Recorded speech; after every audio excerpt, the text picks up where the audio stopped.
Good afternoon students हम 5वीं class का हिंदी सब्जेक्ट कर रहे हैं, जिसमें आज हमारा 12वां पाठ है। 12वां पाठ क्या है?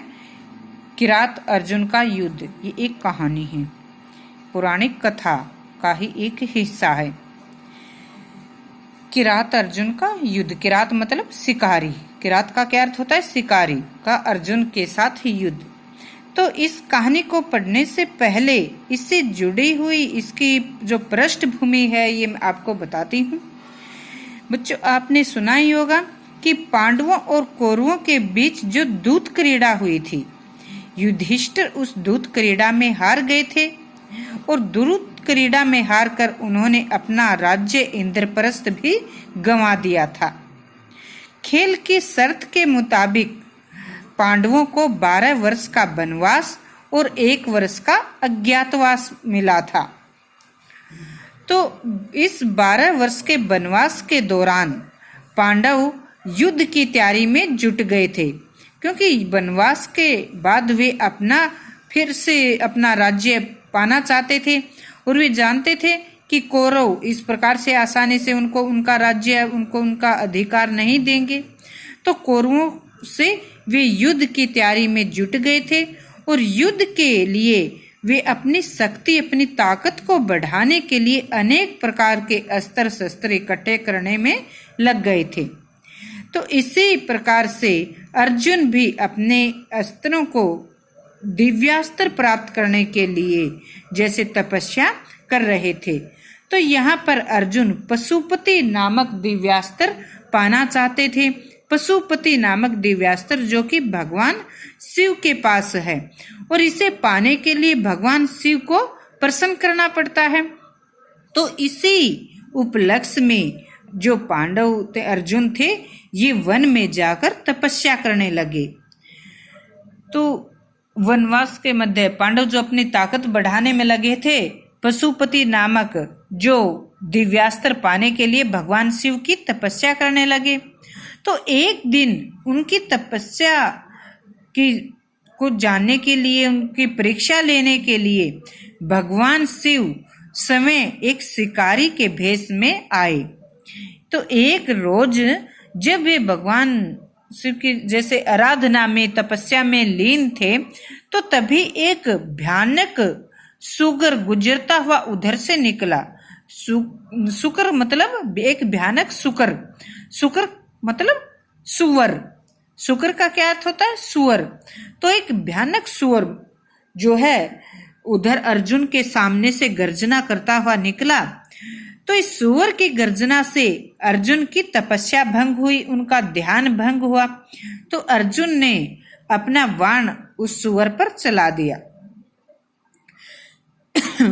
अर्जुन दौड़ते हुए जब उस सुअर के पास पहुंचे तो उन्होंने देखा कि उसके शरीर में तो 2 तीर लगे हुए थे, जबकि अर्जुन ने तो सिर्फ एक ही बाण चलाया था, एक ही तीर मारा था उन्हें। तो अर्जुन दूसरे तीर को देखकर हैरान थे।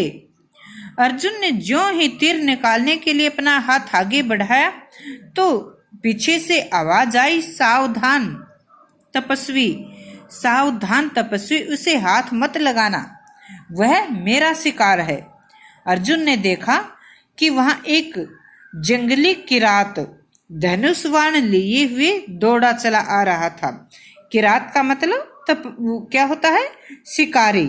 तो एक जंगली शिकारी जिसके हाथ में धनुष बाण था, वो वहां पर आया। उसका शरीर बहुत ही बलिष्ठ, बलवान था और उसके चौड़े माथे पर जंगली फूलों की माला बंधी हुई थी।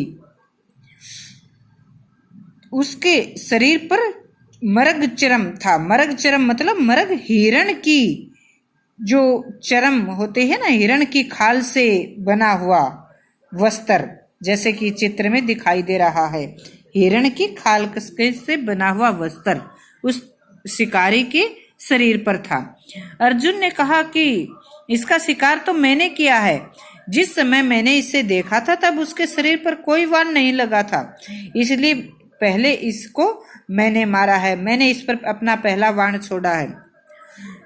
किरात ने क्रोध में आकर कहा कि इसको मैंने मारा है, यदि तुम पीछे नहीं हटे तो मैं तुम्हें मुझसे युद्ध करना पड़ेगा। तो अर्जुन ने भी कहा ठीक है, फिर इस प्रकार शिकार का निर्णय अब युद्ध से ही होगा। तो देखते ही देखते दोनों के मध्य मतलब बीच में भीषण मतलब भयंकर युद्ध आरंभ हो गया।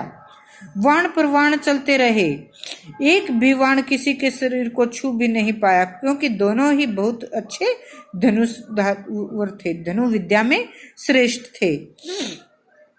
अर्जुन अब तक समय को ही सर्वश्रेष्ठ धनुर्धर मानता था, लेकिन जब उन्होंने देखा कि किरात भी अच्छी धनुविद्या आती है, धनुविद्या में माहिर है, तो वो बहुत हैरान हुआ।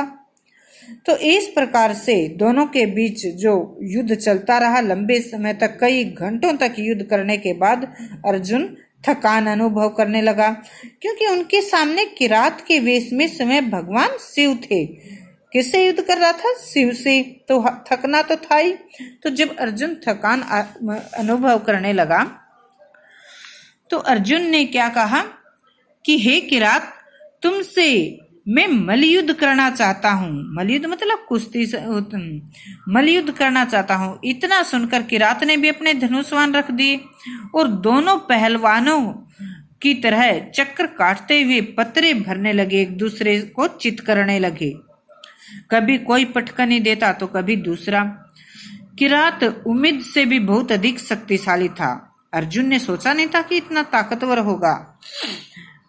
अंत में किरात ने कई बार अर्जुन को पटकनी दे डाली और अर्जुन इसके बावजूद भी हार नहीं मानी, वो युद्ध करता रहा, हालांकि वो बहुत थक चुका था। किरात ने अर्जुन को उठाकर कई बार बहुत दूर तक फेंका। अर्जुन धूल झाड़कर फिर खड़े हो जाते और उन्हें भरोसा नहीं हो रहा था कि एक किरात, एक शिकारी इतना बलशाली कैसे हो सकता है। तभी अर्जुन की नजर वहां पर बनाए हुए अपने शिवलिंग पर गई। अर्जुन ने कहा, हे किरात, तुमसे युद्ध में बाद में करूंगा, लेकिन पहले मैं अपने आराध्य देव शिव की आराधना करता हूँ। ये कहकर अर्जुन शिवलिंग की पूजा में व्यस्त हो गए। लेकिन अर्जुन देखने लगे कि जो पुष्प, फूल, पत्थर जो वे शिवलिंग पर चढ़ाते थे, वे समय किरात के ऊपर गिरते थे। शिवलिंग पर जो ये फूल चढ़ाते हुए किस पर गिरते थे? किरात पर। क्यों? क्योंकि किरात कौन थे? किरात के भेष में समय भगवान शिव थे। अब अर्जुन समझ गए। अर्जुन ने हाथ जोड़कर किरात के आगे खड़े होकर कहा कि आप कोई साधारण किरात नहीं है, कोई साधारण शिकारी नहीं है, आप अवश्य ही देव हैं। कृपया करके आप अपना परिचय दें। देखते ही देखते किरात की जगह मुस्कुराते हुए भगवान शिव प्रकट हो गए और उन्होंने कहा, हे अर्जुन, मैं तुमसे प्रसन्न हूं। मैं तुम्हारी परीक्षा ले रहा था, तुम परीक्षा में सफल हुए। तुम वास्तव में भी बहुत वीर हो। इतनी कठिनाई के बावजूद भी तुमने मुझे एक साधारण किरात समझकर मुझ पर अपने दिव्यास्त्रों का प्रयोग नहीं किया। तुम सच्चे धनुधारी हो, वीर हो, इसलिए मैं तुम्हें पशुपति नामक अपना ये दिव्यास्त्र देता हूँ। तो इस प्रकार अर्जुन को आशीर्वाद देकर भगवान शिव वहां से अंतर्ध्यान हो गए।